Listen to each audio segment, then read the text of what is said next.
एक बार फिर से हमारे भारत महान में नीट का पेपर लीक हो गया। अब आप लोगों को समझ आना चाहिए कि हमारे देश का एजुकेशन सिस्टम कितना खोखला है और उस एजुकेशन सिस्टम को चलाने वाले कितने करप्टेड। 3 मई को नीट का एग्जाम लिया गया और 12 मई को एनटीए ने ट्वीट किया कि जो नीट एग्जाम आप लोगों ने दिया हम उसको कैंसिल कर रहे हैं और हमें नीट एग्जाम दोबारा लेंगे, क्योंकि 1 मई को ही टेलीग्राम पे पेपर लीक हुआ था। ये टेलीग्राम का एक चैनल देखो ऐसा जिसमें मई के 1 तारीख को नीट का क्वेश्चन दिया जा रहा था।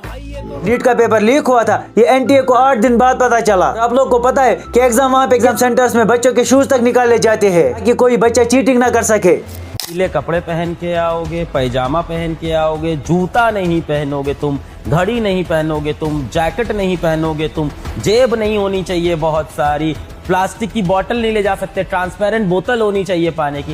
लेकिन आप लोगों ने तो पहले ही पेपर बेचा होता है, उसका क्या? इसी साल मेरे एक दोस्त ने भी नीट का एग्जाम दिया था। उसने बोला मेरे शूज तक वहाँ पे बाहर निकाले गए। एग्जाम में तो एनटीए इतनी स्ट्रिक्टनेस करता है और बैकडोर में पेपर ही बेचता है। 2026 का नीट पेपर खुद एक बीजेपी लीडर ने लीक किया है। राजस्थान से बीजेपी के नेता दिनेश बेनीवाल और उनके भाई मंकी लाल ने पहले 30 लाख में पेपर खरीदा और फिर आगे बेच दिया और इसकी पहचान बहुत ऊपर तक है। राजस्थान के एक और नेता मदन दिलावर ने तो ये तक बोला नीट का पेपर लीक होना इसमें कोई बड़ी बात नहीं है। गड़बड़ हुआ है तो निर्णय लिया कि रद्द कर दी है, इसमें कोई बड़ी बात नहीं है, इसमें कोई बड़ी बात नहीं है। बीजेपी के नेताओं से और क्या ही एक्सपेक्ट किया जा सकता है। 2026 के नीट पेपर को गैस पेपर के जरिए लीक किया गया और अब ये मामला सीबीआई के पास है और कुछ लोगों को अरेस्ट भी किया गया। जो बड़े मुद्दे हैं, जो बड़े खेल हैं, उनको तो बचाया जा रहा है। किसको बचाया जा रहा है?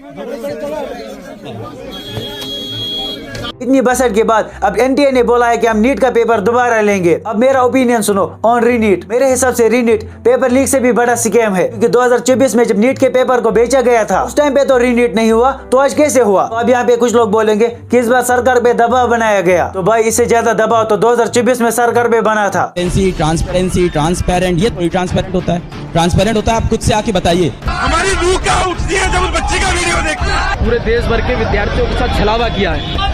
छात्रों ने पेपर भरा था। नरेंद्र मोदी जी चुप्पी छोड़ो। लेकिन सरकार को उस टाइम पे कोई भी फर्क नहीं पड़ा। आज इन्होंने इतनी जल्दी रीनीट की घोषणा कैसे की? मुझे लगता है जिन अमीर बच्चों को इन्हें नीट में टॉपर बनाना था वो शायद किसी रीजन से पीछे रह गए होंगे, तो इसीलिए अब जो दूसरा पेपर होगा ये लोग वो पेपर पहले ही कुछ सिलेक्टेड बच्चों को देंगे, तो बाकी के 22.5 लाख से भी ज्यादा बच्चे फजूल में एक OMR शीट खराब करके आएंगे, क्योंकि टॉपर्स तो पहले से ही डिसाइडेड है। भाई हम लोगों ने किन अनपढ़ों को लीडर बनाया है, उनको क्या समझ नहीं आ रहा है? जो भी करप्शन से डॉक्टर बनेंगे वो कल को क्या इलाज करेंगे लोगों का? खैर अब ये मामला सीबीआई के पास है और सीबीआई बीजेपी के पास। अब क्या इंसाफ होगा ये मुझसे ज्यादा आप जानते हो। बाकी best of luck another exam के लिए।